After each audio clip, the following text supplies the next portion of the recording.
रजनी को बचपन से ही पेंटिंग का बहुत शौक था। वो हमेशा से ही पेंटर बनना चाहती थी, पर उसके माँ और पिताजी ने उसको कभी भी इस चीज के लिए सपोर्ट नहीं किया और उसकी शादी नीरव से हो गई।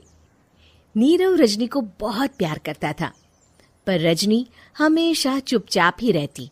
वो इस शादी से खुश नहीं थी। वो ये शादी नहीं करना चाहती थी। उसे तो हमेशा से पेंटर जो बनना था। अपने इस सपने को वो नहीं पूरा कर पाई, इसलिए वो हमेशा उदास रहती थी। रजनी, बहुत ही बढ़िया फिल्म लगी है, कल देखने चले? नहीं जी, कल मुझे बहुत काम है, मैं नहीं जा पाऊंगी। अच्छा तो कोई बात नहीं, संडे को चलते हैं। देखिए, मुझे फिल्म देखना पसंद नहीं है। आपको जाना है तो चले जाइए। नीरव को मना करके रजनी वहां से चली जाती है और अपने बैग को खोलकर उसमें बंद पड़े ब्रश और कलर्स को देखकर रोने लगती है। रजनी, चलो ना कहीं बाहर खाने चलते हैं, कुछ तुम्हारी पसंद का। जी, मुझे नहीं जाना, मेरी तबीयत ठीक नहीं है। रजनी वहां से चली जाती है। नीरव को समझ नहीं आता कि रजनी उससे इतना दूर क्यों रहती है। वो जब भी उसके साथ वक्त बिताना चाहता है, रजनी कोई ना कोई बहाना बना देती है। एक दिन घर पर कोई नहीं था। रजनी घर का सारा काम जल्दी से खत्म कर लेती है। घर पर अकेले होने के कारण वो सोचती है कि वो आज पेंटिंग करेगी। वो अपने कमरे में जाकर पेंट ब्रशेस और कलर्स निकालकर जैसे ही कलर मिक्स कर रही होती है कि दरवाजे पर बेल बज जाती है। अब कौन आ गया इस वक्त? इतनी मुश्किल से तो मुझे पेंट करने का मौका मिला है। रजनी दरवाजा खोलती है तो उसकी सास अपनी सहेलियों के साथ खड़ी होती है और सब घर के अंदर आ जाते हैं। अरे बहू, सबको शरबत बनाकर पिला दे, बाहर तो बड़ी गर्मी है। उफ। जी। रजनी पेंट ना कर पाने से उदास हो जाती है। उसे गुस्सा भी आ रहा होता है कि उसने इस शादी के लिए हाँ क्यों कह दी। वो रसोई में जा रही होती है कि उसकी सास उसे रोकती है। बहू, सबके खाने का भी इंतजाम कर लेना, आज का लंच तो ये सब यहीं करेगी। हाँ। रजनी बिना कुछ कहे रसोई में चली जाती है। सबके लिए खाना बनाती है। सब खाना खाते हैं और रजनी घड़ी देखती है कि ये सब कब जाएंगे ताकि वो अपनी पेंटिंग कर सके। जब शाम होती है तब सब चले जाते हैं अपने घर।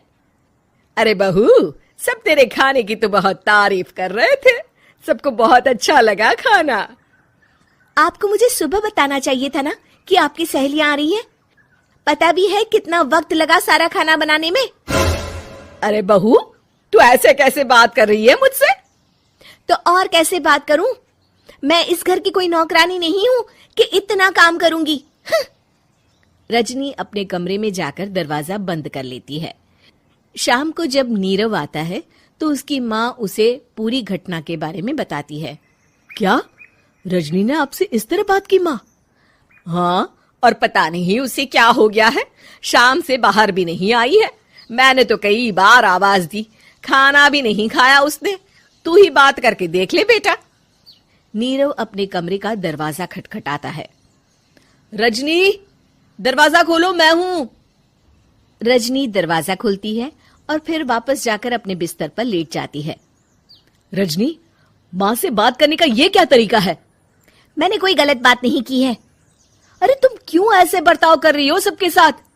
क्या तुम इस शादी से खुश नहीं हो? रजनी कुछ नहीं बोलती। अरे बताओ मुझे रजनी, क्या ये शादी तुम्हारी मर्जी के खिलाफ हुई है? हाँ, मैं ये शादी कभी नहीं करना चाहती थी। तुमसे क्या, मैं किसी से भी शादी नहीं करना चाहती थी। रजनी रोने लगती है। चुप हो जाओ रजनी, बताओ मुझे, तुम क्यों नहीं करना चाहती थी शादी? रजनी बेड के नीचे से अपने पेंटिंग्स, कलर्स, ब्रश, पेपर्स निकालती है। इतने में उसकी सास भी कमरे में आ जाती है। ये देख रहे हो, ये थे मेरे सपने। मैं पेंटर बनना चाहती थी, पर माँ पापा ने कभी सपोर्ट नहीं किया और मेरी शादी करवा दी। मेरे सारे सपने टूट गए। हर वक्त बस गुस्सा आता रहता है मुझे। मैं जानती हूँ कि आप लोगों की इसमें कोई गलती नहीं है, पर मैं क्या करूं, मुझे समझ में नहीं आता।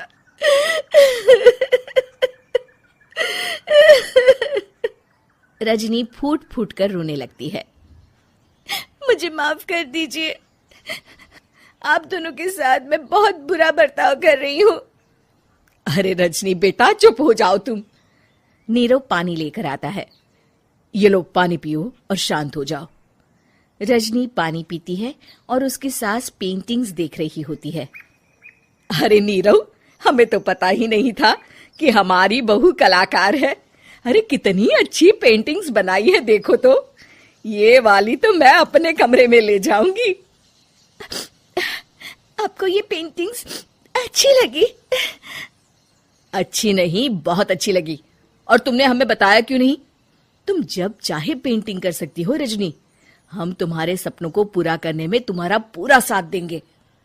हाँ बेटा, हम कला की कद्र करते हैं। हम कलाकार तो नहीं, पर मुझे गर्व है कि मेरी बहू एक कलाकार है।